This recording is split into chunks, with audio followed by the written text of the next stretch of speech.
ਰਾਖੋ ਰਾਖਨ ਹਾਰ ਦਇਆਲਾ, ਨਾਨਕ ਘਰ ਕੇ ਗੋਲੇ। ਚਬਰ ਛਤਰ ਤਖਤ ਦੇ ਮਾਲਿਕ, ਅੰਤਰਜਾਮੀ ਲੋਕ ਪਰਲੋਕ ਦੇ ਸਹਾਈ, ਪ੍ਰਗਟ ਗੁਰਾਂ ਕੀ ਦੇਹ, ਗੁਰਤਾ ਗੱਦੀ ਤੇ ਬਿਰਾਜਮਾਨ। ਧੰਨ ਧੰਨ ਸਾਹਿਬ ਸਤਿਗੁਰੂ ਸ੍ਰੀ ਗੁਰੂ ਗ੍ਰੰਥ ਸਾਹਿਬ ਜੀ ਕੀ ਹਜ਼ੂਰੀ ਅੰਦਰ ਜੁੜ ਮਿਲ ਬੈਠੇ ਗੁਰੂ ਰੂਪ ਗੁਰੂ ਖਾਲਸਾ ਜੀ। ਕਰੋ ਕਿਰਪਾ, ਲਵਾਓ ਹਾਜ਼ਰੀਆਂ, ਬੁਲਾਓ ਫਤਿਹ। ਵਾਹਿਗੁਰੂ ਜੀ ਕਾ ਖਾਲਸਾ, ਵਾਹਿਗੁਰੂ ਜੀ ਕੀ ਫਤਿਹ। ਕੋਟਾਨ ਕੋਟ ਸ਼ੁਕਰਾਨਾ ਧੰਨ ਧੰਨ ਗੁਰੂ ਗ੍ਰੰਥ ਸਾਹਿਬ ਮਹਾਰਾਜ ਜੀਆਂ ਦਾ, ਜਿਨ੍ਹਾਂ ਦੀ ਅਪਾਰ ਕਿਰਪਾ ਸਦਕਾ ਦੂਰੋਂ ਨੇੜਿਓਂ ਚੱਲ ਕਰਕੇ ਰੋਜ਼ਾਨਾ ਦੀ ਤਰ੍ਹਾਂ ਗੁਰੂ ਚਰਨਾਂ ਵਿੱਚ ਨਿੱਘੀ ਗੋਦ ਦਾ ਆਨੰਦ ਮਾਣ ਰਹੇ ਹੋ। ਸਵਾਸਾਂ ਨੂੰ, ਮਨੁੱਖੀ ਜਾਮੇ ਨੂੰ ਸਫਲਾ ਬਣਾ ਰਹੇ ਹੋ। ਆਓ ਜੋ ਅੱਜ ਸਤਿਗੁਰੂ ਸੱਚੇ ਪਾਤਸ਼ਾਹ ਮਹਾਰਾਜ ਜੀ, ਗੁਰੂ ਨਾਨਕ ਸਾਹਿਬ ਸੱਚੇ ਪਾਤਸ਼ਾਹ ਜੀ, ਜਿਵੇਂ ਪਿਛਲੇ ਦੀਵਾਨਾਂ ਵਿੱਚ ਆਪ ਜੀਆਂ ਨੇ 4 ਪੌੜੀਆਂ ਸੁਣਨ ਦਾ ਮਹੱਤਮ ਆਪ ਜੀ ਨੇ ਸਰਵਣ ਕੀਤਾ ਹੈ। ਉਸ ਤੋਂ ਬਾਅਦ 3 ਪੌੜੀਆਂ ਜਿਹੜੀਆਂ ਹਨ ਉਹ ਮੰਨੇ ਦੀਆਂ ਹਨ, ਜਿਹਦੇ ਵਿੱਚ ਮੰਨਣ ਦਾ ਮਹੱਤਮ ਹੈ ਕਿ ਮੰਨਣ ਦੇ ਨਾਲ ਕੀ ਕੀ ਜਿਹੜਾ ਸੁੱਖ ਹੈ ਉਹ ਪ੍ਰਾਪਤ ਹੁੰਦਾ ਹੈ। ਸੋ ਇਹ ਜਿਹੜੀ ਚੌਥੀ ਪੌੜੀ ਹੈ, ਮੰਨੈ ਪਾਵੈ ਮੋਖ ਦੁਆਰ, ਮੰਨੈ ਪਰਵਾਰੈ ਸਾਧਾਰ, ਮੰਨੈ ਤਰੈ ਤਾਰੇ ਗੁਰ ਸਿੱਖ, ਮੰਨੈ ਨਾਨਕ ਭਵੈ ਨਾ ਭਿਖ। ਐਸਾ ਨਾਮ ਨਿਰੰਜਨ ਹੋਏ, ਜੇ ਕੋ ਮਨ ਜਾਣੈ ਮਨ ਕੋਏ। ਧੰਨ ਗੁਰੂ ਨਾਨਕ ਸਾਹਿਬ ਸੱਚੇ ਪਾਤਸ਼ਾਹ ਜੀ ਇਸ ਪਾਵਨ ਪੌੜੀ ਰਾਹੀਂ ਬਖਸ਼ਿਸ਼ ਕਰਦੇ ਹਨ ਕਿ ਜਿਵੇਂ ਪਿਛਲੀਆਂ ਪੌੜੀਆਂ ਵਿੱਚ ਸਤਿਗੁਰੂ ਕਹਿੰਦੇ ਸਭ ਤੋਂ ਪਹਿਲਾ ਹੁਕਮ ਹੈ ਸਤਿਗੁਰੂ ਦਾ ਕਿ ਪਰਮੇਸ਼ਰ ਵਾਹਿਗੁਰੂ ਦੇ ਹੁਕਮ ਨੂੰ ਮੰਨਣਾ, ਹੁਕਮ ਨੂੰ ਸੁਣਨਾ। ਇਹ ਸਾਰੀ ਵਿਚਾਰ ਸਰਵਣ ਕੀਤੀ ਹੈ। ਅੱਜ ਦੇ ਪਾਵਨ ਪੌੜੀ ਵਿੱਚ ਹਜ਼ੂਰ ਕਹਿੰਦੇ ਜਿਹੜਾ ਪਰਮੇਸ਼ਰ ਵਾਹਿਗੁਰੂ ਦੇ ਹੁਕਮ ਨੂੰ ਮੰਨ ਲੈਂਦਾ ਉਹਨੂੰ ਜਿਹੜੀ ਮੋਖ ਪਦਵੀ ਹੈ ਗੁਰੂ ਪਿਆਰਿਓ ਉਹ ਪ੍ਰਾਪਤ ਹੋ ਜਾਂਦੀ ਹੈ। ਸਤਿਗੁਰੂ ਸੱਚੇ ਪਾਤਸ਼ਾਹ ਕਹਿੰਦੇ ਨੇ ਕਿ ਸ਼ਬਦ ਨਾਲ ਜੁੜਿਆ ਇਹਨੂੰ ਪ੍ਰਮਾਤਮਾ ਦੇ ਦਰਵਾਜ਼ੇ ਤੱਕ ਇਹ ਪਹੁੰਚ ਜਾਂਦਾ ਹੈ। ਸੰਸਾਰ ਦੇ ਪਦਾਰਥ ਜਿਹੜੇ ਹਨ ਉਹਨਾਂ ਤੋਂ ਉੱਚਾ ਉੱਠ ਜਾਂਦਾ ਗੁਰੂ ਪਿਆਰਿਓ। ਵਾਰ-ਵਾਰ ਸਤਿਗੁਰੂ ਬਚਨ ਕਰਦੇ ਹਨ ਕਿ ਧੰਨ ਗੁਰੂ ਗ੍ਰੰਥ ਸਾਹਿਬ ਦਾ ਬਚਨ, ਜਿਨ੍ਹਾਂ ਗੁਰਮੁਖਾਂ ਉੱਤੇ ਸਤਿਗੁਰ ਨੇ ਕਿਰਪਾ ਕਰ ਦਿੱਤੀ, ਰਹਿਮਤ ਕਰ ਦਿੱਤੀ। ਜਿਵੇਂ ਪਾਵਨ ਬਾਣੀ ਦਾ ਬਚਨ ਆਉਂਦਾ, ਪ੍ਰਭ ਕੀ ਆਗਿਆ ਆਤਮ ਹਿਤਾਵੈ, ਜੀਵਨ ਮੁਕਤ ਸੋ ਕਹਾਵੈ। ਜਿਹੜਾ ਗੁਰੂ ਪਿਆਰਿਓ ਪਰਮੇਸ਼ਰ ਦੇ ਹੁਕਮ ਵਿੱਚ ਚੱਲਣਾ ਸ਼ੁਰੂ ਹੋ ਗਿਆ ਉਹ ਜੀਵਨ ਮੁਕਤ ਹੋ ਗਿਆ, ਜਿਉਂਦਿਆਂ ਜੀ ਉਹਨੂੰ ਮੁਕਤੀ ਜਿਹੜੀ ਆ ਉਹ ਪ੍ਰਾਪਤ ਹੋ ਗਈ। ਧੰਨ ਧੰਨ ਗੁਰੂ ਗ੍ਰੰਥ ਸਾਹਿਬ ਸੱਚੇ ਪਾਤਸ਼ਾਹ ਜੀ ਬਖਸ਼ਿਸ਼ ਕਰਦੇ ਕਿ ਜਿੰਨੇ ਵੀ ਪਦਾਰਥ ਮਨੁੱਖ ਵਰਤਦਾ ਇਹ ਕੇਵਲ ਤੇ ਕੇਵਲ ਮਨੁੱਖ ਨੂੰ ਵਰਤਣ ਵਾਸਤੇ ਦਿੱਤੇ ਆ, ਪਰ ਮਨੁੱਖ ਦੀ ਫਿਦਰਤ ਕਿ ਇਹ ਸਾਰੇ ਪਦਾਰਥਾਂ ਨੂੰ ਸੱਚ ਮੰਨ ਬੈਠਦਾ, ਆਪਣਾ ਮਨ ਕਰਕੇ ਬੈਠ ਜਾਂਦਾ। ਗੁਰਬਾਣੀ ਦਾ ਵਚਨ ਆਉਂਦਾ, ਸੋ ਮੈਂ ਧਨ ਰਾਖਣ ਕੋ ਦੀਆ, ਮੁਗਧ ਕਹੈ ਧਨ ਮੇਰਾ। ਕਿ ਜਿਹੜੇ ਪਦਾਰਥ ਸਾਨੂੰ ਪ੍ਰਮਾਤਮਾ ਵੱਲੋਂ ਦਿੱਤੇ ਹੋਏ ਹਨ ਉਸ ਕੇਵਲ ਤੇ ਕੇਵਲ ਵਰਤਣ ਵਾਸਤੇ ਹਨ। ਜਿੰਨੇ ਵੀ ਗੁਰੂ ਪਿਆਰਿਓ ਰਾਜੇ ਮਹਾਰਾਜੇ ਹੋਏ, ਵੱਡੇ ਵੱਡੇ ਪੀਰ ਪੈਗੰਬਰ ਹੋਏ, ਜਦੋਂ ਅਸੀਂ ਵਿਚਾਰਦੇ ਹਾਂ ਭਾਵੇਂ ਉਹਨਾਂ ਕੋਲ ਜਿੰਨੀ ਮਰਜ਼ੀ ਮਾਇਆ ਸੀ, ਪਦਾਰਥ ਸਨ, ਉਹ ਕੋਈ ਵੀ ਨਾਲ ਨਹੀਂ ਲੈ ਕੇ ਜਾ ਸਕੇ। ਕੁਝ ਸਮਾਂ ਬੱਧੀ ਉਹਨਾਂ ਨੂੰ ਸੁੱਖ ਜਿਹੜਾ ਉਹ ਪ੍ਰਾਪਤ ਹੋਇਆ। ਗੁਰੂ ਗ੍ਰੰਥ ਸਾਹਿਬ ਵਿੱਚ ਬਚਨ ਆਉਂਦਾ, ਸੋ ਮੈਂ ਧਨ ਰਾਖਣ ਕੋ ਦੀਆ, ਮੁਗਧ ਕਹੈ ਧਨ ਮੇਰਾ। ਇਹ ਮਨਮੁਖ ਜਿਹੜੇ ਲੋਕ ਹਨ, ਅਗਿਆਨੀ ਲੋਕ ਹਨ, ਉਹ ਇਹਨਾਂ ਪਦਾਰਥਾਂ ਦਾ ਸੁੱਖ ਤੇ ਮਾਣਦੇ ਹੀ ਹੈ, ਪਰ ਆਪਣਾ ਸਮਝ ਲੈਂਦੇ ਹਨ ਕਿ ਇਹ ਪਦਾਰਥ ਜਿਹੜੇ ਨੇ ਸਾਡੇ ਹੀ ਹਨ। ਭਾਵ ਪਰਮਾਤਮਾ ਵਾਹਿਗੁਰੂ ਨੇ ਇਹ ਸਾਨੂੰ ਪਦਾਰਥ ਵਰਤਣ ਵਾਸਤੇ ਦਿੱਤੇ ਹਨ, ਨਾ ਕਿ ਆਪਣਾ ਸਮਝ ਕੇ ਇਸ ਪਦਾਰਥਾਂ ਵਿੱਚ ਖਚਤ ਹੋ ਜਾਣਾ। ਸਤਿਗੁਰੂ ਸੱਚੇ ਪਾਤਸ਼ਾਹ ਜੀ ਬਚਨ ਕਰਦੇ ਨੇ ਕਿ ਸਾਰੀ ਜ਼ਿੰਦਗੀ ਮਨੁੱਖ ਘੜੀ ਤਾਂ 3:45 ਇਹ 3:30 ਜਾਂ 3:45 ਦੇ ਕਰੀਬ ਗੁਰੂ ਪਿਆਰੇ ਨੂੰ ਜਗ੍ਹਾ ਪ੍ਰਾਪਤ ਹੁੰਦੀ ਹੈ। ਮਰਨ ਤੋਂ ਬਾਅਦ ਵੀ ਤੇ ਜਿੰਨਾ ਚਿਰ ਜਿਉਂਦਾ ਉਹਨਾਂ ਚਿਰ ਇੰਨੀ ਕੁ ਜਗ੍ਹਾ ਦੇ ਵਿੱਚ ਸੌਂਦਾ। ਗੁਰੂ ਕੀ ਬਾਣੀ ਵਿੱਚ ਬਚਨ ਆਉਂਦਾ ਕਿ ਇਹ ਇੰਨੇ ਕੁ ਉਸ ਜਗ੍ਹਾ ਦੇ ਵਿੱਚ ਹੀ ਸਾਰਾ ਜੀਵਨ ਬਤੀਤ ਕਰਦਾ। ਰਾਖੀ ਭਾਵੇਂ ਸਾਰੇ ਸੰਸਾਰ ਦੀ ਰੱਖਦਾ ਫਿਰੇ, ਵੱਡੇ ਵੱਡੇ ਮਹਿਲਾਂ ਵਿੱਚ ਰਹਿੰਦਾ ਫਿਰੇ, ਪਰ ਬਾਣੀ ਕਹਿੰਦੀ ਹੈ ਭਾਈ ਇੰਨਾ ਕੁ ਜਗ੍ਹਾ ਇਹਨੂੰ ਸਾਰੀ ਜ਼ਿੰਦਗੀ ਬਤੀਤ ਹੁੰਦੀ ਹੈ। ਮਰਨ ਤੋਂ ਬਾਅਦ ਵੀ 3.5 ਹੱਥ ਜਾਂ 3:45 ਗੁਰੂ ਪਿਆਰੇ ਇੰਨੇ ਕੁ ਪ੍ਰਮਾਤਮਾ ਵੱਲੋਂ ਸਤਿਗੁਰੂ ਕਹਿੰਦੇ ਇਹਨੂੰ ਮਿਲਦੀ ਹੈ। ਗੁਰੂ ਗ੍ਰੰਥ ਸਾਹਿਬ ਵਿੱਚ ਬਖਸ਼ਿਸ਼ ਕਰਦੇ ਨੇ ਭਾਈ ਮੋਖ ਦੁਆਰ। ਜਿਉਂਦਿਆਂ ਜੀ ਗੁਰੂ ਪਿਆਰਿਓ ਜਿਹੜੇ ਹੁਕਮ ਮੰਨ ਲੈਂਦੇ ਹਨ ਉਹਨਾਂ ਨੂੰ ਮੋਖ ਪਦਵੀ ਜਿਹੜੀ ਹੈ ਉਹ ਮੁਕਤੀ ਜਿਹੜੀ ਹੈ, ਜਿਸ ਮੁਕਤੀ ਵਾਸਤੇ ਦੇਵੀ ਦੇਵਤੇ ਹੋਰ ਮਨੁੱਖ ਜਿਹੜੇ ਲੋਚਦੇ ਰਹਿੰਦੇ ਹਨ। ਸੱਚੇ ਪਾਤਸ਼ਾਹ ਮਹਾਰਾਜ ਕਹਿੰਦੇ 2 ਤਰੀਕੇ ਦਾ ਚੱਲਣਾ ਹੈ। ਇੱਕ ਤੇ ਉਹ ਨੇ ਜਿਹੜੇ ਭਾਈ ਪਰਮੇਸ਼ਰ ਵਾਹਿਗੁਰੂ ਨੂੰ ਆਪਣਾ ਸਮਝ ਕੇ, ਪਰਮੇਸ਼ਰ ਵਾਹਿਗੁਰੂ ਨੂੰ ਸਭ ਕੁਝ ਸਮਝ ਕੇ ਹੁਕਮ ਵਿੱਚ ਤੁਰਦੇ ਆ ਤੇ ਉਹਨਾਂ ਦਾ ਜੀਵਨ ਸਫਲਾ ਹੋ ਜਾਂਦਾ ਹੈ। ਦੂਜਾ ਮੰਨਣਾ ਹੈ ਕਿ ਪ੍ਰਮਾਤਮਾ ਵਾਹਿਗੁਰੂ ਦੇ ਹੁਕਮ ਵਿੱਚ ਰਹਿਣਾ ਨਹੀਂ, ਪਰ ਮਨ ਕਰਕੇ ਇਹ ਸਾਰਿਆਂ ਨੂੰ ਦਿਖਾਵਾ ਕਰਨਾ।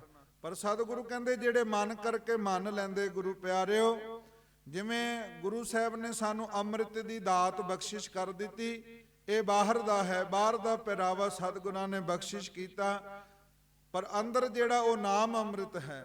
ਸਤਿਗੁਰੂ ਸੱਚੇ ਪਾਤਸ਼ਾਹ ਮਹਾਰਾਜ ਕਿਰਪਾ ਕਰਦੇ ਹਨ। ਦੂਜੀ ਪੰਕਤੀ ਵਿੱਚ ਮੰਨੈ ਪਰਵਾਰੈ ਸਾਧਾਰ। ਜਿਹੜਾ ਪਰਮਾਤਮਾ ਵਾਹਿਗੁਰੂ ਦੇ ਨਾਮ ਨੂੰ ਮੰਨ ਲੈਂਦਾ ਉਹ ਪਰਿਵਾਰੈ ਸਾਧਾਰ, ਸਾਰੇ ਪਰਿਵਾਰ ਦੀ ਗੁਰੂ ਪਿਆਰਿਓ ਰਾਖੀ ਕਰਦਾ, ਸਾਰੇ ਪਰਿਵਾਰ ਨੂੰ ਤਾਰ ਲੈਂਦਾ। ਜਿਵੇਂ ਭਾਈ ਅਦਲੀ ਹੋਏ, ਭਾਈ ਅਦਲੀ ਕਹਿੰਦੇ ਨੇ ਪ੍ਰੋਹਿਤ ਨੂੰ ਕਹਿੰਦੇ ਲੜਕੀ ਜਵਾਨ ਹੈ, ਜਾ ਕੇ ਰਿਸ਼ਤਾ ਦੇਖ ਕੇ ਆ। ਗੁਰੂ ਪਿਆਰਿਓ ਗੁਰੂ ਕੇ ਸਿੱਖ ਦੇ ਵਿੱਚ ਇਹ ਵਡਿਆਈ ਹੈ ਕਿ ਆਪ ਵੀ ਤਰ ਜਾਂਦਾ ਹੈ ਤੇ ਹੋਰਨਾਂ ਨੂੰ ਵੀ ਤਾਰ ਦਿੰਦਾ। ਭਾਈ ਅਦਲੀ ਕਹਿੰਦੇ ਜਦੋਂ ਲੜਕੀ ਵੱਡੀ ਹੋਈ ਪ੍ਰੋਹਿਤ ਨੂੰ ਕਹਿ ਦਿੱਤਾ ਲੜਕਾ ਦੇਖ ਕੇ ਆਓ, ਤੇ ਪਿਛਲੇ ਸਮਿਆਂ ਵਿੱਚ ਕਹਿੰਦੇ ਪ੍ਰੋਹਿਤ ਗਏ, ਲੱਭਿਆ, ਕਹਿੰਦੇ ਇੱਕ ਵੱਡਾ ਪਰਿਵਾਰ ਹੈ ਮਾਇਆ ਧਾਰੀ, ਦੇਖ ਕਰਕੇ ਰਿਸ਼ਤਾ ਜੋੜ ਆਏ।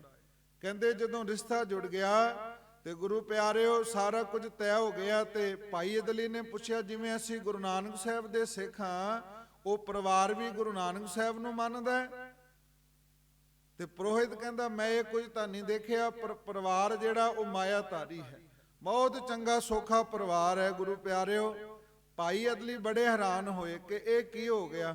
ਕਹਿੰਦੇ ਜਦੋਂ ਇਹ ਸਾਰਾ ਵਿਆਹ ਦਾ ਕਾਰਜ ਹੋਇਆ, ਡੋਲੀ ਲੈ ਕੇ ਤੁਰੇ ਨੇ, ਕਹਿੰਦੇ ਧੰਨ ਗੁਰੂ ਅਰਜਨ ਸਾਹਿਬ ਮਹਾਰਾਜ ਜੀ ਕਹਿੰਦੇ ਨੇ ਅੰਮ੍ਰਿਤਸਰ ਸਾਹਿਬ ਦੇ ਨੇੜੇ ਅੰਮ੍ਰਿਤ ਵੇਲੇ ਆਸਾ ਜੀ ਕੀ ਵਾਰ ਦਾ ਕੀਰਤਨ ਹੋ ਰਿਹਾ। ਭਾਈ ਅਦਲੀ ਦੀ ਲੜਕੀ ਨੂੰ ਕੰਨਾਂ ਵਿੱਚ ਆਵਾਜ਼ ਪਈ ਤੇ ਮਨੋ ਮਨ ਅਰਦਾਸ ਕੀਤੀ, ਸੱਚੇ ਪਾਤਸ਼ਾਹ ਆਪ ਜੀ ਦੀ ਸਿੱਖਣੀ ਆ ਤੇ ਕਿਰਪਾ ਕਰੋ ਜਿਹੜਾ ਪਰਿਵਾਰ ਮਿਲਿਆ ਉਹ ਸਖੀ ਸਰਵਰ ਦਾ ਚੇਲਾ ਹੈ, ਆਪ ਕਿਰਪਾ ਕਰਕੇ ਮਹਾਰਾਜ ਨੂੰ ਉਹਨਾਂ ਨੂੰ ਸੁਮਤ ਬਖਸ਼ੋ। ਤੇ ਜਿਹੜੇ ਕੁਹਾਰ ਸਨ ਡੋਲੀ ਚੱਕ ਕੇ ਲੈ ਕੇ ਜਾ ਰਹੇ ਸਨ, ਕਵੀ ਰਾਜ ਲਿਖਦੇ ਉਹਨਾਂ ਨੂੰ ਕੁਝ ਪੈਸੇ ਦਿੱਤੇ ਕਿ ਹੁਣ ਇਹਨਾਂ ਦੇ ਘਰ ਤੇ ਜਾਣਾ ਹੀ ਹੈ, ਪਰ ਇੱਕ ਵਾਰੀ ਗੁਰੂ ਅਰਜਨ ਸਾਹਿਬ ਦੇ ਦਰਸ਼ਨ ਕਰਾ ਦਿਓ। ਸਾਧ ਸੰਗਤ ਜੀ ਜਦੋਂ ਕੁਹਾਰ ਲੈ ਕੇ ਗਏ, ਅੰਮ੍ਰਿਤ ਵੇਲੇ ਦਾ ਦੀਵਾਨ ਸਜਿਆ, ਗੁਰੂ ਅਰਜਨ ਸਾਹਿਬ ਦੇ ਦਰਸ਼ਨ ਕੀਤੇ। ਐਸੀ ਦਰਸ਼ਨਾਂ ਵਿੱਚ ਬਖਸ਼ਿਸ਼ ਹੋਈ, ਕਹਿੰਦੇ ਨੇ ਪਿਛੇ ਪਿਛੇ ਜਿਹੜਾ ਭਾਈ ਸਾਧੂ ਦਾ ਲੜਕਾ ਸੀ, ਗੁਰੂ ਪਿਆਰਿਓ ਜੀ ਦਾ ਭਾਈ ਸਾਧੂ ਜੀ ਕਰਾਇਆ, ਭਾਈ ਸਾਧੇ ਦਾ ਲੜਕਾ ਭਾਈ ਸਾਧੂ, ਉਹ ਵੀ ਪਿਛੇ ਪਿਛੇ ਆ ਗਿਆ। ਤੇ ਜਦੋਂ ਕੋਲ ਆਇਆ ਗੁਰੂ ਅਰਜਨ ਸਾਹਿਬ ਨੇ ਐਸੀ ਕਿਰਪਾ ਕੀਤੀ, ਅੰਮ੍ਰਿਤ ਦ੍ਰਿਸ਼ਟੀ ਕੀਤੀ, ਸਤਿਗੁਰੂ ਦੇ ਚਰਨਾਂ ਵਿੱਚ ਢਹਿ ਪਿਆ, ਬੇਨਤੀਆਂ ਕਰਦਾ ਸੱਚੇ ਪਾਤਸ਼ਾਹ ਮੈਨੂੰ ਵੀ ਸਿੱਖ ਬਣਾ ਲਓ। ਗੁਰੂ ਪਿਆਰਿਓ ਜਦੋਂ ਗੁਰੂ ਕੀ ਸਿੱਖੀ ਐਸੀ ਪ੍ਰਾਪਤ ਹੋ ਜਾਂਦੀ ਹੈ, ਗੁਰੂ ਨਾਨਕ ਸਾਹਿਬ ਕਹਿੰਦੇ ਮੰਨੈ ਪਰਿਵਾਰੈ ਸਾਧਾਰ, ਕਿ ਜਦੋਂ ਕੋਈ ਸਿੱਖ ਗੁਰੂ ਸਾਹਿਬ ਦੀ ਮਰਿਆਦਾ ਨੂੰ, ਗੁਰੂ ਸਾਹਿਬ ਦੇ ਹੁਕਮ ਨੂੰ ਮੰਨਣਾ ਸ਼ੁਰੂ ਕਰ ਦਿੰਦਾ, ਸੱਚੇ ਪਾਤਸ਼ਾਹ ਕਹਿੰਦੇ ਭਾਈ ਫਿਰ ਉਹਦਾ ਜੀਵਨ ਜਿਉਂਦਿਆਂ ਜੀ ਜਿਹੜਾ ਇਹ ਮੁਕਤੀ ਦਾ ਜਿਹੜਾ ਪ੍ਰਾਪਤ ਹੈ, ਮੁਕਤੀ ਦੀ ਜਿਹੜੀ ਦਾਤ ਪ੍ਰਾਪਤ ਹੋ ਜਾਂਦੀ ਹੈ। ਸਤਿਗੁਰੂ ਸੱਚੇ ਪਾਤਸ਼ਾਹ ਕਹਿੰਦੇ ਗੁਰੂ ਕਾ ਸਿੱਖ ਦਾ ਜੀਵਨ ਕਿਸ ਤਰ੍ਹਾਂ ਦਾ ਹੈ, ਤੈਸਾ ਹਰਖ ਤੈਸਾ ਉਸ ਸੋਗ। ਬਾਣੀ ਦੇ ਵਿੱਚ ਬਚਨ ਆਉਂਦਾ ਤੈਸਾ ਸਵਰਨ ਤੈਸੀ ਉਸ ਮਾਟੀ, ਕਿ ਉਹਨੂੰ ਉਹਦਾ ਜੀਵਨ ਜਿਹੜਾ ਹੈ ਭਾਵੇਂ ਮਿੱਟੀ ਸਾਹਮਣੇ ਆ ਜੇ, ਸੋਨਾ ਸਾਹਮਣੇ ਆ ਜੇ, ਉਹਨੂੰ ਫਰਕ ਕੋਈ ਨਹੀਂ ਪੈਂਦਾ। ਜੇ ਜੀਵਨ ਵਿੱਚ ਦੁੱਖ ਹੈ ਤੇ ਉਹ ਗੁਰੂ ਪਿਆਰਿਓ ਪਰਮੇਸ਼ਰ ਦੇ ਭਾਣੇ ਨੂੰ ਮੰਨਣ ਵਾਲੇ ਗੁਰੂ ਕੇ ਸਿੱਖ ਰੋਂਦੇ ਨਹੀਂ। ਤੇ ਜੇ ਕਿਤੇ ਜ਼ਿੰਦਗੀ ਵਿੱਚ ਸੁੱਖ ਆ ਗਿਆ ਤੇ ਗੁਰੂ ਪਿਆਰਿਓ ਦਿਖਾਵਾ ਨਹੀਂ ਕਰਦੇ। ਸਤਿਗੁਰੂ ਕਹਿੰਦੇ ਗੁਰੂ ਕੇ ਸਿੱਖ ਦੀ ਇਹ ਪਹਿਚਾਨ ਹੈ, ਤੈਸਾ ਹਰਖ ਤੈਸਾ ਉਸ ਸੋਗ। ਸਤਿਗੁਰੂ ਕਹਿੰਦੇ ਤੈਸਾ ਸਵਰਨ ਤੈਸੀ ਉਸ ਮਾਠੀ, ਤੈਸਾ ਅੰਮ੍ਰਿਤ ਤੈਸੀ ਬਿਖਾਟੀ। ਕਿ ਉਹਨਾਂ ਦੇ ਜੀਵਨ ਵਿੱਚ ਐਸਾ ਗੁਰੂ ਸਾਹਿਬ ਜੀ ਕਿਰਪਾ ਕਰ ਦਿੰਦੇ ਹਨ ਕਿ ਭਾਈ ਸੋਨਾ ਤੇ ਮਿੱਟੀ ਨੂੰ ਇੱਕ ਸਮਾਨ ਸਮਝਦੇ ਹਨ, ਦੁੱਖ ਸੁੱਖ ਤੇ ਦੁੱਖ ਨੂੰ ਤੇ ਸੁੱਖ ਨੂੰ ਇੱਕ ਸਮਾਨ ਸਮਝਦੇ ਹਨ। ਇੱਕ ਥਾਂ ਹੋਰ ਬਾਣੀ ਦਾ ਜ਼ਿਕਰ ਆਉਂਦਾ ਹੈ, ਸੰਪੈ ਦੇਖ ਨਾ ਹਰਖੀਐ ਬਿਪਤ ਦੇਖ ਨਾ ਰੋਏ। ਗੁਰੂ ਕੇ ਸਿੱਖ ਦਾ ਜੀਵਨ ਜਦੋਂ ਇਸ ਤਰ੍ਹਾਂ ਬਣ ਆਉਂਦਾ ਗੁਰੂ ਪਿਆਰਿਓ ਕਿ ਉਹ ਬਿਪਤ ਦੇਖ ਕਰਕੇ ਭਾਵ ਮਨ ਵਿੱਚ ਗੁਰੂ ਪਿਆਰਿਓ ਰੋਂਦਾ ਨਹੀਂ ਤੇ ਸੁੱਖ ਦੇਖ ਕਰਕੇ ਮਨ ਵਿੱਚ ਜ਼ਿਆਦਾ ਖੁਸ਼ੀ ਨਹੀਂ ਹੁੰਦਾ। ਸਤਿਗੁਰੂ ਸੱਚੇ ਪਾਤਸ਼ਾਹ ਜੀ ਬਚਨ ਕਰਦੇ ਆ ਕਿ ਐਸੇ ਗੁਰੂ ਕੇ ਸਿੱਖਾਂ ਨੂੰ ਸਤਿਗੁਰੂ ਨਾਮ ਧਨ ਬਖਸ਼ਿਸ਼ ਕਰ ਦਿੰਦੇ, ਉਹਨਾਂ ਦੀਆਂ ਕੁੱਲਾਂ ਦਾ ਉਧਾਰ ਹੋ ਜਾਂਦਾ। ਇੱਕ ਥਾਂ ਬਾਣੀ ਵਿੱਚ ਬਚਨ ਕਰਦੇ ਆ ਕਿ ਜਿੰਨਾ ਮਰਜੀ ਗੁਰੂ ਪਿਆਰਿਓ ਸਿਬਾਦ ਵਿੱਚ ਬਚਨ ਕਰਦੇ ਆ ਕਿ ਮਰਨ ਤੋਂ ਬਾਅਦ ਮੁਕਤੀ ਹੈ। ਭਗਤ ਬੇਣੀ ਜੀ ਦੀ ਗੁਰੂ ਗ੍ਰੰਥ ਸਾਹਿਬ ਵਿੱਚ ਬਚਨ ਆਉਂਦੇ, ਬੇਣੀ ਕਹਿ ਸੁਨੋ ਰੇ ਸੰਤੋ ਮਰਨ ਮੁਕਤ ਕਿਨ ਪਾਈ। ਜੇ ਗੁਰੂ ਪਿਆਰਿਓ ਜਿਉਂਦਿਆਂ ਜੀ ਨਾਮ ਨਹੀਂ ਜਪਿਆ, ਜਿਉਂਦਿਆਂ ਜੀ ਪਰਮੇਸ਼ਰ ਦਾ ਭਾਣਾ ਨਹੀਂ ਮੰਨਿਆ ਤੇ ਭਗਤ ਬੇਣੀ ਜੀ ਕਹਿੰਦੇ ਮਰਨ ਮੁਕਤ ਕਿਨ ਪਾਈ। ਮਰਨ ਤੋਂ ਬਾਅਦ ਜਿਹੜੀ ਮੁਕਤੀ ਹੈ ਉਹ ਕਿਹਨੂੰ ਪ੍ਰਾਪਤ ਹੁੰਦੀ ਹੈ। ਸਤਿਗੁਰੂ ਸੱਚੇ ਪਾਤਸ਼ਾਹ ਜੀ ਬਚਨ ਕਰਦੇ ਹੈ ਕਿ ਗੁਰੂ ਕੇ ਸਿੱਖ ਦਾ ਜੀਵਨ ਕਿਸ ਤਰ੍ਹਾਂ ਦਾ ਹੋਣਾ ਚਾਹੀਦਾ ਹੈ। ਜਿਵੇਂ ਭਾਈ ਅਦਲੀ ਦੀ ਲੜਕੀ ਤੋਂ ਭਾਈ ਸਾਦੇ ਦਾ ਲੜਕਾ ਭਾਈ ਸਾਧੂ ਗੁਰਸਿੱਖ ਬਣ ਗਿਆ। ਇਹ ਗੁਰੂ ਕੇ ਸਿੱਖ ਦੇ ਵਿੱਚ ਇਹ ਗੁਰੂ ਪਿਆਰਿਓ ਐਸੀ ਦ੍ਰਿੜਤਾ, ਐਸਾ ਭਰੋਸਾ ਮਾਰ ਕਹਿੰਦੇ ਜਦੋਂ ਐਸੀ ਦ੍ਰਿੜਤਾ ਆਉਂਦੀ ਹੈ ਫਿਰ ਭਾਈ ਅਦਲੀ ਦੀ ਲੜਕੀ ਵਾਂਗੂ 7 ਦਾਦਕਿਆਂ ਦੀ, 7 ਨਾਨਕਿਆਂ ਦੀ ਤੇ 7 ਸਹੁਰੇ ਪਰਿਵਾਰ ਦੀਆਂ ਕੁੱਲਾਂ ਦਾ ਉਧਾਰ ਹੋ ਜਾਂਦਾ। ਸਤਿਗੁਰੂ ਸੱਚੇ ਪਾਤਸ਼ਾਹ ਜੀ ਬਚਨ ਕਰਦੇ, ਮੰਨੈ ਪਰਵਾਰੈ ਸਾਧਾਰ। ਭਾਵ ਉਹਦੇ ਸਾਰੇ ਪਰਿਵਾਰ ਦੀ ਜਿਹੜੀ ਹੈ ਜੁਗਤੀ, ਸਾਰੇ ਪਰਿਵਾਰ ਨੂੰ ਮੁਕਤੀ ਗੁਰੂ ਪਿਆਰਿਓ ਉਹ ਸਾਰੇ ਪਰਿਵਾਰ ਨੂੰ ਸਵਾਰ ਲੈਂਦਾ। ਜਿਵੇਂ ਕੋਈ ਪਰਿਵਾਰ ਦਾ ਮੁਖੀਆ ਹੋਵੇ ਤੇ ਪਰਿਵਾਰ ਨੂੰ ਬਹੁਤ ਸੋਹਣੇ ਤਰੀਕੇ ਨਾਲ ਲੈ ਕੇ ਚੱਲਦਾ। ਗੁਰੂ ਅਰਜਨ ਸਾਹਿਬ ਕਹਿੰਦੇ ਗੁਰੂ ਦੇ ਹੁਕਮ ਨੂੰ ਮੰਨਣ ਵਾਲਾ ਸਿੱਖ ਜਿਹੜਾ ਉਹ ਬਹੁਤ ਸੁਚੱਜੇ ਢੰਗ ਦੇ ਨਾਲ ਆਪਣੇ ਪਰਿਵਾਰ ਨੂੰ ਭਾਵ ਸਾਰਿਆਂ ਨੂੰ ਕਹਿੰਦੇ ਨੇ ਚੰਗੀ ਤਰੀਕੇ ਦੇ ਨਾਲ ਜੀਵਨ ਬਖਸ਼ਿਸ਼ ਕਰ ਦਿੰਦਾ। ਸੱਚੇ ਪਾਤਸ਼ਾਹ ਜੀ ਬਚਨ ਕਰਦੇ ਐ ਕਿ ਗੁਰੂ ਕੇ ਸਿੱਖ ਦਾ ਜੀਵਨ ਕਿਸ ਤਰ੍ਹਾਂ ਦਾ ਹੈ। ਕਹਿੰਦੇ ਅੱਖ ਤੇ ਸਿੱਖ ਦੀ ਹੈ। ਦੇਖੋ ਗੁਰੂ ਪਿਆਰਿਓ ਮਾਵਾਂ ਭੈਣਾਂ ਧੀਆਂ ਜਾਣੇ ਜਿਵੇਂ ਬਚਨ ਹੁੰਦਾ ਹੈ, ਪਰ ਮਹਾਰਾਜ ਕਹਿੰਦੇ ਅੱਖ ਤੇ ਸਿੱਖ ਦੀ ਹੈ, ਪਰ ਜਿਹੜੀ ਨਜ਼ਰ ਹੈ ਵੇਖਣੀ ਉਹ ਗੁਰੂ ਕੀ ਹੋਣੀ ਚਾਹੀਦੀ ਹੈ। ਸਤਿਗੁਰੂ ਬਚਨ ਕਰਦੇ ਆਨੰਦ ਸਾਹਿਬ ਦੀ ਬਾਣੀ ਵਿੱਚ, ਇਹ ਨੇਤਰੋ ਮੇਰਿਓ ਹਰ ਤੁਮ ਮੈਂ ਜੋਤ ਧਰੀ, ਹਰ ਬਿਨ ਅਵਰਨਾ ਦੇਖੋ ਕੋਈ। ਭਾਵੇਂ ਅੱਖਾਂ ਸਾਨੂੰ ਸਤਿਗੁਰੂ ਨੇ ਬਖਸ਼ਿਸ਼ ਕਰ ਦਿੱਤੀਆਂ, ਜਿਨ੍ਹਾਂ ਦਾ ਮੁੱਲ ਕੋਈ ਨਹੀਂ ਗੁਰੂ ਪਿਆਰਿਓ, ਬੇਸ਼ਕੀਮਤੀ ਅੱਖਾਂ ਨੇ, ਪਰ ਸਤਿਗੁਰੂ ਕਹਿੰਦੇ ਗੁਰੂ ਕੇ ਸਿੱਖ ਨੂੰ ਅੱਖਾਂ ਤੇ ਦੇ ਦਿੱਤੀਆਂ, ਪਰ ਜਿਹੜੀ ਵੇਖਣ ਦੀ ਸ਼ਕਤੀ ਹੈ, ਵੇਖਣ ਦੀ ਜਿਹੜੀ ਮਰਿਆਦਾ ਉਹ ਗੁਰੂ ਸਾਹਿਬ ਕੋਲੋਂ ਲੈਣੀ ਹੈ। ਉਹ ਗੁਰੂ ਕਾ ਸਿੱਖ ਹੈ। ਹਜੂਰ ਬਖਸ਼ਿਸ਼ ਕਰਦੇ ਜਦੋਂ ਇਹ ਗੁਰੂ ਕਾ ਸਿੱਖ ਗੁਰੂ ਕੀ ਦਸੀ ਮਰਿਆਦਾ ਤੇ ਗੁਰੂ ਦੇ ਹੁਕਮ ਵਿੱਚ ਵੇਖਦਾ ਤੇ ਮਹਾਰਾਜ ਕਹਿੰਦੇ ਉਹਦਾ ਵੇਖਿਆ ਵੀ ਪ੍ਰਵਾਨ ਹੋ ਜਾਂਦਾ। ਅੱਜ ਜਿਹੜੀ ਮੰਨੇ ਦੀ ਚੌਥੀ ਪੌੜੀ ਹੈ, ਸਤਿਗੁਰੂ ਸੱਚੇ ਪਾਤਸ਼ਾਹ ਜੀ ਬਚਨ ਕਰਦੇ, ਮੰਨੈ ਤਰੈ ਤਾਰੇ ਗੁਰ ਸਿੱਖ। ਜਿਹੜੇ ਗੁਰੂ ਕੇ ਸਿੱਖ ਹੁੰਦੇ ਪਹਿਲਾਂ ਆਪ ਤਰਦੇ ਆ, ਫਿਰ ਉਹਨਾਂ ਦੀ ਕਿਰਪਾ ਸਦਕਾ, ਉਹਨਾਂ ਦੀ ਸੰਗਤ ਸਦਕਾ ਗੁਰੂ ਨਾਨਕ ਸਾਹਿਬ ਸੱਚੇ ਪਾਤਸ਼ਾਹ ਕਹਿੰਦੇ ਫਿਰ ਹੋਰ ਜਿਹੜੇ ਜੁੜਦੇ ਨੇ ਉਹਨਾਂ ਨੂੰ ਭਾਈ ਉਹ ਮੁਕਤੀ ਪ੍ਰਾਪਤ ਹੋ ਜਾਂਦੀ ਹੈ, ਉਹ ਤਰ ਜਾਂਦੇ ਹਨ। ਸਤਿਗੁਰੂ ਸੱਚੇ ਪਾਤਸ਼ਾਹ ਕਹਿੰਦੇ ਜਿਵੇਂ ਅੱਖ ਤੇ ਗੁਰੂ ਕੇ ਸਿੱਖ ਦੀ ਹੈ, ਪਰ ਵੇਖਣਾ ਉਹ ਗੁਰੂ ਕਾ ਹੈ। ਦੂਜਾ ਬਚਨ ਮਹਾਰਾਜ ਕਰਦੇ ਨੇ, ਕੰਨ ਤੇ ਸਿੱਖ ਦੇ ਨੇ। ਬਹੁਤ ਮਹਿੰਗੇ ਬਚਨ ਗੁਰੂ ਅਮਰਦਾਸ ਪਿਤਾ ਆਨੰਦ ਸਾਹਿਬ ਵਿੱਚ ਬਚਨ ਕਰਦੇ ਆ ਕਿ ਕੰਨ ਦੇ ਸਿੱਖ ਨੂੰ ਮਹਾਰਾਜ ਨੇ ਬਖਸ਼ਿਸ਼ ਕਰ ਦਿੱਤੇ, ਪਰ ਜਿਹੜੀ ਸੁਣਨੀ ਹੈ, ਸਰੋਤ ਜਿਹੜੀ ਹੈ, ਜਿਹੜਾ ਸੁਣਨਾ ਹੈ ਉਹ ਗੁਰੂ ਪਿਆਰਿਓ ਗੁਰੂ ਕਾ ਸੁਣਨਾ ਹੈ, ਗੁਰੂ ਦਾ ਹੁਕਮ ਸੁਣਨਾ ਹੈ। ਜਿਵੇਂ ਪਿਛਲੇ ਦੀਵਾਨਾਂ ਵਿੱਚ ਆਪ ਜੀਆਂ ਨੇ 4 ਪੌੜੀਆਂ ਸੁਣਿਆਂ ਦੀਆਂ ਸਤਿਗੁਰਾਂ ਨੇ ਮਹਾਤਮ ਬਖਸ਼ਿਸ਼ ਕੀਤਾ। ਕੰਨ ਤੇ ਮਹਾਰਾਜ ਨੇ ਕਿਰਪਾ ਕਰ ਦਿੱਤੀ, ਪਰ ਕਹਿੰਦੇ ਗੁਰੂ ਕੇ ਸਿੱਖ ਦੇ ਜੀਵਨ ਵਿੱਚ ਫਿਰ ਐਸੀ ਕਿਰਪਾ ਹੋ ਜਾਂਦੀ ਹੈ, ਕੰਨ ਭਾਵੇਂ ਸਿੱਖਦੇ ਨੇ ਪਰ ਸਰੋਤ ਜਿਹੜੇ ਨੇ, ਸੁਣਨ ਵਾਲਾ ਜਿਹੜਾ ਹੈ ਉਹ ਕੇਵਲ ਗੁਰੂ ਦੇ ਹੁਕਮ ਨੂੰ ਸੁਣਦਾ ਹੈ। ਸਤਿਗੁਰੂ ਬਚਨ ਕਰਦੇ, ਇਹ ਸ਼ਰਵਣ ਹੋ ਮੇਰੇ ਹੋ ਸੱਚ ਹੈ ਸੁਣਨਾ ਨੋ ਪਠਾਏ। ਫਿਰ ਉਹ ਕੇਵਲ ਤੇ ਕੇਵਲ ਪ੍ਰਮਾਤਮਾ ਦੀ ਵਡਿਆਈ ਤੇ ਚੰਗੇ ਕਰਮਾਂ ਨੂੰ ਸੁਣਦਾ। ਗੁਰੂ ਪਿਆਰਿਓ, ਚੰਗੀ ਗਿਆਨ ਨੂੰ ਸੁਣ ਕਰਕੇ ਆਪਣੇ ਜੀਵਨ ਵਿੱਚ ਵਸਾ ਲੈਂਦਾ। ਤੀਜਾ ਬਚਨ ਸਤਿਗੁਰੂ ਕਰਦੇ ਹੈ ਕਿ ਹੱਥ ਤੇ ਗੁਰੂ ਕੇ ਸਿੱਖ ਨੂੰ ਬਖਸ਼ਿਸ਼ ਕਰ ਦਿੱਤੇ। ਇਹ ਕੇਵਲ ਗੁਰਮੁਖਾਂ ਦੀ ਵਿਚਾਰ ਮਹਾਰਾਜ ਕਿਰਪਾ ਕਰਦੇ ਆ।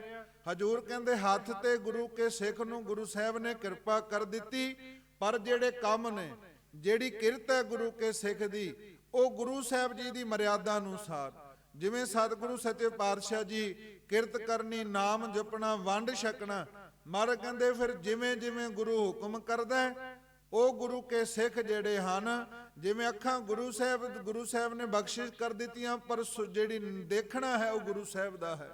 ਕੰਨ ਜਿਹੜੇ ਨੇ, ਸਰੋਤ ਜਿਹੜੇ ਉਹ ਗੁਰੂ ਸਾਹਿਬ ਦੇ ਹਨ। ਇਸੇ ਤਰੀਕੇ ਨਾਲ ਜਿਹੜੀਆਂ ਅੱਖਾਂ ਹਨ, ਭਾਵ ਗੁਰੂ ਪਿਆਰਿਓ ਜਿਹੜੇ ਹੱਥ ਗੁਰੂ ਸਾਹਿਬ ਨੇ ਕਿਰਪਾ ਕੀਤੀ ਹੈ, ਮਹਾਰਾਜ ਕਹਿੰਦੇ ਹੱਥ ਤੇ ਬਖਸ਼ਿਸ਼ ਕਰ ਦਿੱਤੇ, ਪਰ ਹੱਥਾਂ ਨਾਲ ਉਹ ਕੰਮ ਕਰਨੇ ਆ ਜਿਸ ਹੱਥਾਂ ਦੇ ਨਾਲ ਕਿਸੇ ਦਾ ਭਲਾ ਹੋਵੇ। ਉਹ ਸੇਵਾ ਕਰਨੀ ਹੈ ਜਿਸ ਸੇਵਾ ਦੇ ਸਦਕੇ ਮਹਾਰਾਜ ਕਹਿੰਦੇ ਸਤਿਗੁਰੂ ਕੀ ਸੇਵਾ ਸਫਲ ਹੈ ਜੇ ਕੋ ਕਰੇ ਚਿਤ ਲਾਏ। ਆਓ ਇਹਨਾਂ ਪੰਕਤੀਆਂ ਨੂੰ ਇੱਕ ਵਾਰੀ ਉੱਚੀ ਆਵਾਜ਼ ਵਿੱਚ ਰਸਨਾ ਨਾਲ ਗਾ ਕਰਕੇ ਗੁਰੂ ਪਿਆਰਿਓ ਆਪਣੀ ਰਸਨਾ ਨੂੰ ਪਵਿੱਤਰ ਕਰਨਾ ਕਰੀ। ਆਓ ਬੜੀ ਉੱਚੀ ਆਵਾਜ਼ ਵਿੱਚ, ਸਤਿਗੁਰ ਕੀ ਸੇਵਾ ਸਫਲ ਹੈ, ਸਤਿਗੁਰ ਕੀ ਸੇਵਾ ਸਫਲ ਹੈ।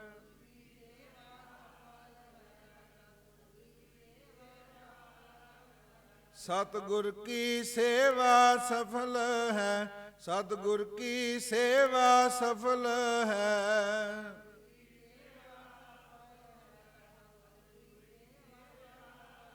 ਜੇ ਕੋ ਕਰੇ ਚਿਤ ਲਾਏ, ਜੇ ਕੋ ਕਰੇ ਚਿਤ ਲਾਏ।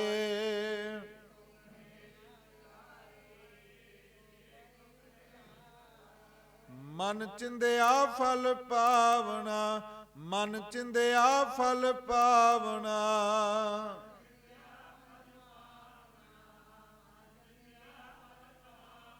ਹਉਮੈ ਵਿੱਚੋਂ ਜਾਏ, ਹਉਮੈ ਵਿੱਚੋਂ ਜਾਏ।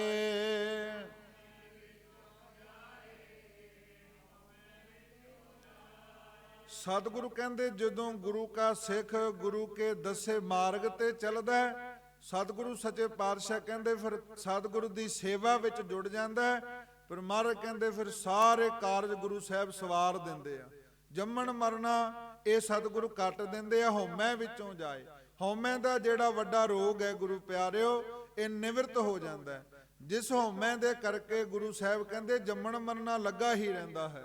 ਸਤਿਗੁਰੂ ਕਹਿੰਦੇ ਸੇਵਾ ਕਰਕੇ, ਹੱਥਾਂ ਨਾਲ ਸੇਵਾ ਕਰਕੇ ਇਹ ਹਉਮੈ ਦਾ ਵੱਡਾ ਰੋਗ ਜਿਹੜਾ ਉਹ ਨਿਵਰਤ ਹੋ ਜਾਂਦਾ ਹੈ। ਧੰਨ ਗੁਰੂ ਨਾਨਕ ਸਾਹਿਬ ਸੱਚੇ ਪਾਤਸ਼ਾਹ ਕਹਿੰਦੇ ਐਸੇ ਗੁਰੂ ਕੇ ਸਿੱਖ ਜਿਹੜੇ ਹਨ, ਜਿਵੇਂ ਸਤਿਗੁਰੂ ਨੇ ਸੋਝੀ ਤੇ ਬਖਸ਼ਿਸ਼ ਕਰ ਦਿੱਤੀ, ਮਨੁੱਖ ਨੂੰ ਦਿਮਾਗ ਬਖਸ਼ਿਸ਼ ਕੀਤਾ, ਪਰ ਜਿਹੜੇ ਗੁਰੂ ਪਿਆਰਿਓ ਸੋਚਣੀ ਹੈ ਉਹ ਗੁਰੂ ਸਾਹਿਬ ਦਾ ਹੁਕਮ ਜਿਹੜਾ ਉਹ ਮਨ ਵਿੱਚ ਰੱਖ ਕਰਕੇ ਉਹ ਐਸੇ ਵਿਚਾਰਾਂ ਕਰਨੀਆਂ, ਗੁਰੂ ਸਾਹਿਬ ਦੀ ਵਡਿਆਈ ਕਰਨੀ, ਦੂਜਿਆਂ ਬਾਰੇ ਭਲਾ ਸੋਚਣਾ, ਇਹ ਗੁਰੂ ਕੇ ਸਿੱਖ ਦੀ ਨਿਸ਼ਾਨੀ ਹੈ। ਸਤਿਗੁਰੂ ਸੱਚੇ ਪਾਤਸ਼ਾਹ ਕਹਿੰਦੇ ਉਹੀ ਗੁਰੂ ਕਾ ਸਿੱਖ ਹੈ ਜਿਹਦੇ ਵਿੱਚ ਇਹ ਸਾਰੇ ਗੁਣ ਨੇ। ਪਿਆਰਿਓ ਸਤਿਗੁਰੂ ਸੱਚੇ ਪਾਤਸ਼ਾਹ ਕਹਿੰਦੇ ਮੰਨੈ ਨਾਨਕ ਭਵੈ ਨਾ ਪਿਖ। ਫਿਰ ਉਹ ਗੁਰੂ ਕੇ ਸਿੱਖ ਜਿਹੜੇ ਸਤਿਗੁਰੂ ਦੇ ਹੁਕਮ ਨੂੰ ਮੰਨਦੇ ਆ, ਫਿਰ ਉਹ ਕਿਸੇ ਦੇ ਮੁਹਤਾਜ ਨਹੀਂ ਹੁੰਦੇ, ਉਹਨਾਂ ਨੂੰ ਕਿਸੇ ਦੇ ਅੱਗੇ ਸਾਧ ਸੰਗਤ ਜੀ ਮੰਗਣਾ ਨਹੀਂ ਪੈਂਦਾ। ਤੇ ਮਹਾਰਾਜ ਕਹਿੰਦੇ ਐਸਾ ਨਾਮ ਨਿਰੰਜਨ ਹੋਏ ਜੇ ਕੋ ਮਨ ਜਾਣੈ ਮਨ ਕੋਏ। ਜਿਹੜਾ ਕਾਲਖ ਤੋਂ ਰਹਿਤ ਹੈ, ਪਰਮੇਸ਼ਰ ਵਾਹਿਗੁਰੂ ਦਾ ਨਾਮ ਜਿਹੜਾ ਹੈ, ਬਾਣੀ ਨੇ ਵਾਰ-ਵਾਰ ਕਿਹਾ ਕਿ ਪਰਮੇਸ਼ਰ ਵਾਹਿਗੁਰੂ ਦੇ ਨਾਮ ਵਰਗਾ ਦੁਨੀਆ ਵਿੱਚ ਹੋਰ ਕੋਈ ਪਦਾਰਥ ਨਹੀਂ। ਨਾ ਤੇ ਉਹ ਕਿਸੇ ਪਦਾਰਥ ਵੱਟੇ ਮਿਲਦਾ, ਨਾ ਕੋਈ ਹੋਰ ਜਿੰਨੇ ਮਰਜੀ ਯਤਨ ਕਰ ਲਈਏ ਉਹ ਮਿਲਦਾ ਨਹੀਂ। ਸਤਿਗੁਰ ਦੀ ਬਾਣੀ ਵਿੱਚ ਬਚਨ ਆਉਂਦਾ, ਕੰਚਨ ਸਿਓ ਪਾਈਐ ਨਹੀਂ ਤੋਲ, ਮਨ ਦੇ ਰਾਮ ਲਿਆ ਹੈ ਮੋਲ। ਸਤਿਗੁਰ ਕਹਿੰਦੇ ਉਹਦੇ ਲਈ ਤੇ ਕੇਵਲ ਸਤਿਗੁਰੂ ਨੂੰ ਮਨ ਧਨ ਸੌਂਪਣਾ ਪਵੇਗਾ। ਫਿਰ ਉਹ ਅਮੋਲਕ ਜਿਹੜਾ ਨਾਮ ਹੈ, ਕਾਲਖ ਤੋਂ ਰਹਿਤ ਜਿਹੜਾ ਹੈ, ਜੇ ਜਿਹਨੂੰ ਜਪਿਆ ਮੰਨੈ ਕੀ ਗਤ ਕਹੀ ਨਾ ਜਾਏ। ਜਿਵੇਂ ਆਰੰਭ ਕੀਤੀ ਸੀ ਆਪਾਂ ਆ 4 ਪੌੜੀਆਂ ਦੀ, ਕਿ ਜਿਹੜਾ ਮੰਨ ਲੈਂਦਾ ਗੁਰੂ ਪਿਆਰਿਓ ਉਹਦੀ ਜਿਹੜੀ ਮਹਿਮਾ ਹੈ ਉਹ ਕਹਿਣ ਕਥਨ ਤੋਂ ਪਰੇ ਹੈ। ਸਤਿਗੁਰੂ ਸੱਚੇ ਪਾਤਸ਼ਾਹ ਜੀ ਆਖੀਰਲੀ ਪੌੜੀ ਵਿੱਚ ਮੰਨੇ ਦੀ ਐਸਾ ਨਾਮ ਨਿਰੰਜਨ ਹੋਏ। ਸਤਿਗੁਰੂ ਕਹਿੰਦੇ ਜੇ ਕੋ ਮਨ ਜਾਣੈ, ਪਹਿਲੇ ਮਨ ਉੱਤੇ ਟਿੱਪੀ ਹੈ, ਜਿਹੜਾ ਮਨ ਕਰਕੇ ਉਪਦੇਸ਼ ਨੂੰ ਮੰਨ ਲੈਂਦਾ। ਅਸੀਂ ਸੁਣਦੇ ਤਾਂ ਬੜੀ ਵਾਰੀ ਹੈ, ਕਥਾ ਸੁਣਨੀ, ਕੀਰਤਨ ਸੁਣਨਾ ਉਪਦੇਸ਼ ਹੈ ਸਤਿਗੁਰ ਦਾ, ਪਰ ਸਤਿਗੁਰੂ ਕਹਿੰਦੇ ਜਿਹੜਾ ਮੰਨਣ ਤੱਕ ਆ ਜਾਂਦਾ, ਜਿਹੜਾ ਹੁਕਮ ਨੂੰ ਮੰਨ ਲੈਂਦਾ ਗੁਰੂ ਪਿਆਰਿਓ, ਮਹਾਰਾਜ ਕਹਿੰਦੇ ਫਿਰ ਉਹਦੇ ਜੀਵਨ ਵਿੱਚ ਕੋਈ ਦੁੱਖ ਨਹੀਂ ਵਿਆਪਦਾ, ਉਹਦੇ ਜੀਵਨ ਵਿੱਚ ਫਿਰ ਸਦੀ ਵੀ ਆਨੰਦ। ਬਾਣੀ ਦਾ ਇੱਕ ਬਚਨ ਆਉਂਦਾ, ਅਬਨਾਸੀ ਖੇਮ ਚਾਹੇ ਜੇ ਨਾਨਕ ਸਦਾ ਸਿਮਰ ਨਾਰਾਇਣ। ਜਿਹੜਾ ਸਦੀਵੀ ਸੁਖ ਹੈ, ਫਿਰ ਉਹਦੇ ਜੀਵਨ ਵਿੱਚ ਕੋਈ ਸੋਗ ਨਹੀਂ ਆਉਂਦਾ, ਉਹਦੇ ਜੀਵਨ ਵਿੱਚ ਫਿਰ ਕਦੇ ਦੁੱਖ ਨਹੀਂ ਆਉਂਦਾ ਗੁਰੂ ਪਿਆਰਿਓ।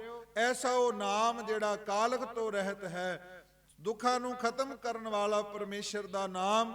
ਹਜੂਰ ਕਹਿੰਦੇ ਜੇ ਕੋ ਮਨ ਜਾਣੈ, ਮਨ ਕੋਏ ਜਿਹੜਾ ਮਨ ਕਰਕੇ ਮੰਨ ਲੈਂਦਾ, ਉਹਨੂੰ ਸਤਿਗੁਰੂ ਕਹਿੰਦੇ ਸਾਰੀਆਂ ਜਿਹੜੀਆਂ ਅਵਸਥਾਵਾਂ ਹਨ, ਜਿਵੇਂ 4 ਪੌੜੀਆਂ ਦੇ ਵਿੱਚ ਮਹਾਰਾਜ ਨੇ ਕਿਰਪਾ ਕੀਤੀ ਹੈ, ਮੰਨੈ ਸੁਰਤ ਹੋਵੇ ਮਨ ਬੁੱਧ, ਮੰਨੈ ਸਗਲ ਭਵਨ ਕੀ ਸੁਧ, ਮੰਨੈ ਮੋਹ ਚੋਟਾ ਨਾ ਖਾਏ, ਜਮਾਂ ਦੀ ਮਾਰ ਨਹੀਂ ਪੈਂਦੀ। ਸਤਿਗੁਰੂ ਕਹਿੰਦੇ ਮੰਨੈ ਜਮ ਕੈ ਸਾਥ ਨਾ ਜਾਏ, ਫਿਰ ਉਹ ਜਮਾ ਦੇ ਸਾਥ ਨਹੀਂ ਜਾਂਦਾ। ਭਾਵ ਗੁਰੂ ਸਾਹਿਬ ਜੀ ਉਹਨੂੰ ਇਹ ਸਾਰਾ ਕੁਝ ਗੁਰੂ ਪਿਆਰਿਓ ਬਖਸ਼ਿਸ਼ ਕਰ ਦਿੰਦੇ ਹਨ। ਸੋ ਸਮੇਂ ਵਿੱਚ ਰਹਿੰਦਿਆਂ ਹੀ ਇਹ ਗੁਰੂ ਸਾਹਿਬ ਨੇ ਸੰਖੇਪ ਰੂਪੀ ਵਿਚਾਰ ਆਪ ਜੀ ਦੇ ਸਾਹਮਣੇ ਰੱਖੀ ਹੈ। ਸਤਿਗੁਰ ਕਿਰਪਾ ਕਰਨਾ। ਆਓ ਸਮਾਪਤੀ ਸਮੇਂ 2 ਪੰਕਤੀਆਂ ਪੜ੍ਹ ਕੇ ਸਮਾਪਤੀ ਹੈ। ਗੁਰੂ ਪਿਆਰਿਓ ਸਤਿਗੁਰ ਕਿਰਪਾ ਕਰਨ, ਬੇਅੰਤ ਪ੍ਰਕਾਰ ਦੀਆਂ ਭੁੱਲਾਂ ਹੋ ਗਈਆਂ, ਧੰਨ ਗੁਰੂ ਗ੍ਰੰਥ ਸਾਹਿਬ ਮਹਾਰਾਜ ਬਖਸ਼ਣ ਜੋਗ ਹਨ, ਬਖਸ਼ ਲੈਣਾ। ਆਓ ਬੜੇ ਪਿਆਰ ਵਿੱਚ ਐਸਾ ਨਾਮ ਨਿਰੰਜਨ ਹੋਏ, ਐਸਾ ਨਾਮ ਨਿਰੰਜਨ ਹੋਏ,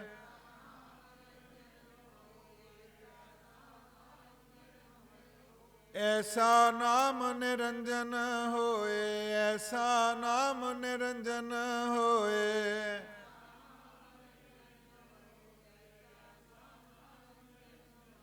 ਜੇ ਕੋ ਮਨ ਜਾਣੈ ਮਨ ਕੋਏ, ਜੇ ਕੋ ਮਨ ਜਾਣੈ ਮਨ ਕੋਏ,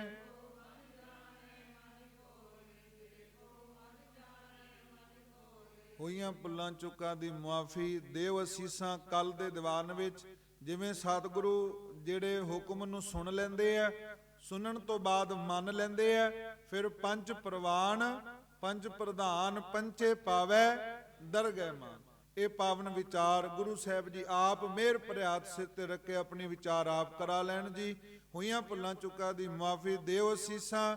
ਬੁਲਾਓ ਫਤਿਹ। ਵਾਹਿਗੁਰੂ ਜੀ ਕਾ ਖਾਲਸਾ, ਵਾਹਿਗੁਰੂ ਜੀ ਕੀ ਫਤਿਹ।